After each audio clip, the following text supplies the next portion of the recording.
Welcome back to Outdoors with Larry Ray on ESPN 790 AM. Brought to you proudly by the Tennessee Wildlife and Resources Agency. Hey, good Saturday morning. Welcome back to Outdoors with Larry Ray on this third Saturday of June. It is flying by, and the older I get, the faster it goes. And I don't mean that as a disrespect to our next guest, nor do I mean that for sure to my co-host, who is just a pup. And that is Frank Barton, my good friend from Barton Power Sports and Indian Motorcycles, particularly here in Memphis, right off Mount Moriah, 5715 Mount Moriah, right over here near Intercom Radio. And Frank, it's hard to believe it's your turn again. It seemed like we just talked to you a couple of days ago, right? So. Well, it was seemed like just around the corner. It is, and then tomorrow is Father's Day. So I wanted to get this gentleman on with us from Beach Bluff, Tennessee, and we'll always like to talk to people out in the hitherland. He's in his truck, so he makes sure he gets a good signal. But that's Charlie Jones. Good morning, Charlie. Good morning. How are you doing? We're doing great. Charlie, you made a little rattle some bones here recently. I don't want to talk about age or anything. When I found somebody that almost was my age and still out there competitive and still out there fishing. Charlie recently won a BFL tournament, and not only did he win the tournament, but he became the second oldest man in modern times to win a BFL event, and that was George Taylor back in 2014 at the age of 77, and Charlie is 75. So, Charlie, tell us about it, man. Kentucky Lake, that's got to be maybe your home lake, Barkley in Kentucky. How did it feel to whip a lot of whippersnappers out there? It feels good, I tell you. I've been fishing the BFLs for quite a while. I fished bass years ago, and then I started fishing the BFL. That was my second BFL win, and I had the opportunity to win several others, but, something happened, you lose a fish, whatever. Yeah. But, Kentucky Lake's my home lake. It's not nearly the lake it once was with the Asian carp and the lack of grass, but it's a pretty tough bite, and it makes it a little easier for a guy that's, I'm not going to run wide open all over the lake like I did when I was younger or some of these younger guys are doing now. I've patterned the fish, at least think I know what they're doing, and it allows me to slow down and do what I need to do. And luckily Saturday I got two of the right bites, and I was able to win it. Well, and it was a lot of fun, It was, right? Look at it, yeah. Go ahead. That was the first BFL of the year, and the way I look at it, I can't win you can't win them all unless you win the first one. The difference in me and a lot of guys when they go out there, they're going out there hoping they can place or they can do whatever. I really, honestly, and I'm still that way at 75-year-old. I fully expect to win every tournament I get in. Do you really? Especially when the fish are offshore. And I know even today you'll be fishing today. Fishing's in your blood. So talk about where this all started, and you got any ideas how many tournaments you fished in over the years? Man, I really have no idea how many I've fished, or how many I've won. I've won a bunch.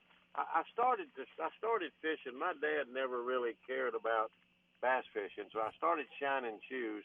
And you remember in your younger days when you were growing up, all the barbershops had shine boards. Yes. Well, I started shining shoes when I was 11 with a barber that was an avid bass fisherman. Really? And so he took me in the summertime.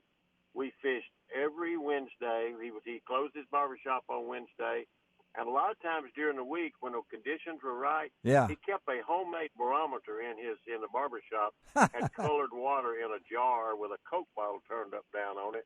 And when that pressure started going up, the water started going actually down. The water would start going up in the bottle. We would just go fishing. He'd close the barbershop. We'd go fishing. Well, we fished from daylight to dark, and I fished with that man for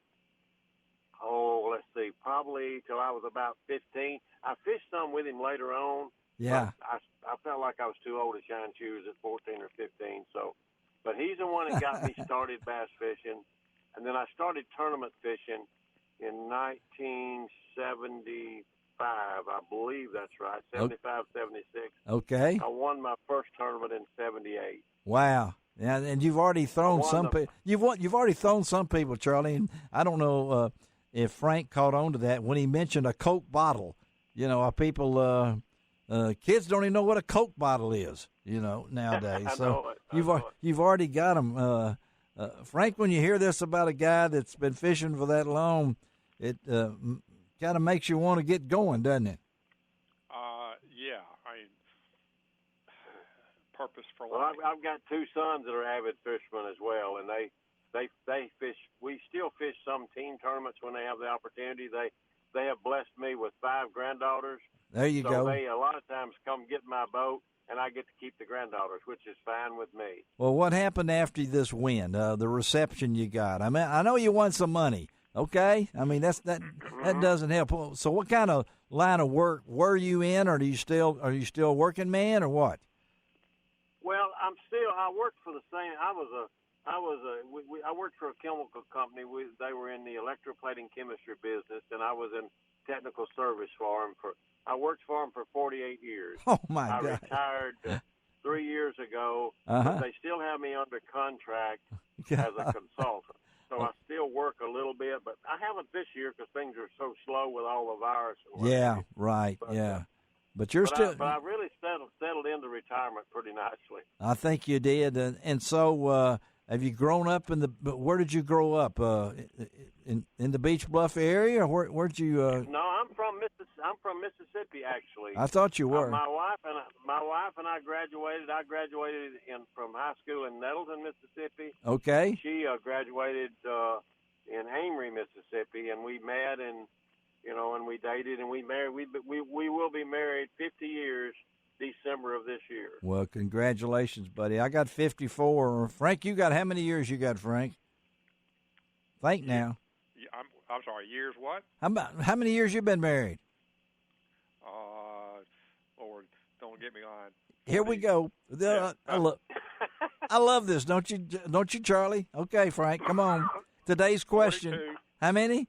42. There you go. All right, we got 50, 42, and I got 55 coming up in December. But, Charlie, we're talking to Charlie Jones out of Beach Bluff, Tennessee. Just won a BFL tournament on Kentucky Lake at the age of 75. You know that record's out there at 77. What is that your goal, Charlie, to keep going? Huh? I'm going to keep competing as long as if my health holds, and I try to keep myself in good shape.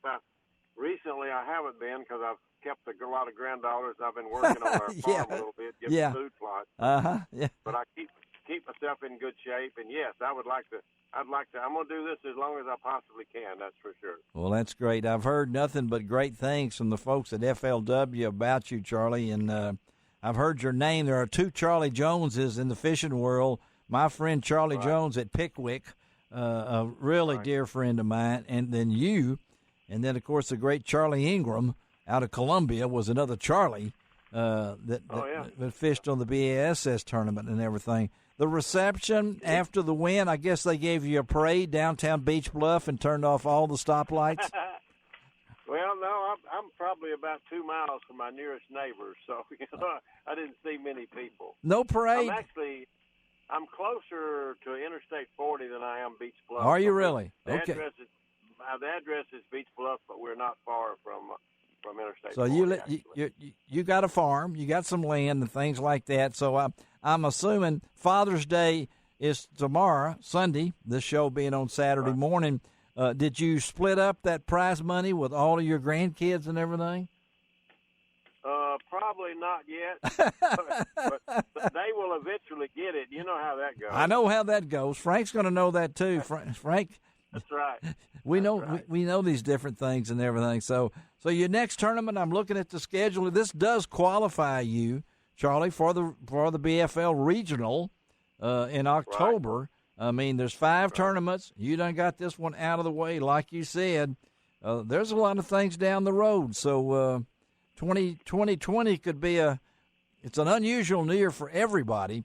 But to think to start off like this, and I know there had to be some kids in that tournament that you just whipped. And so, and I understand our good friends, you were using the Strike King. How about that? The Rage Crawl trailer, right?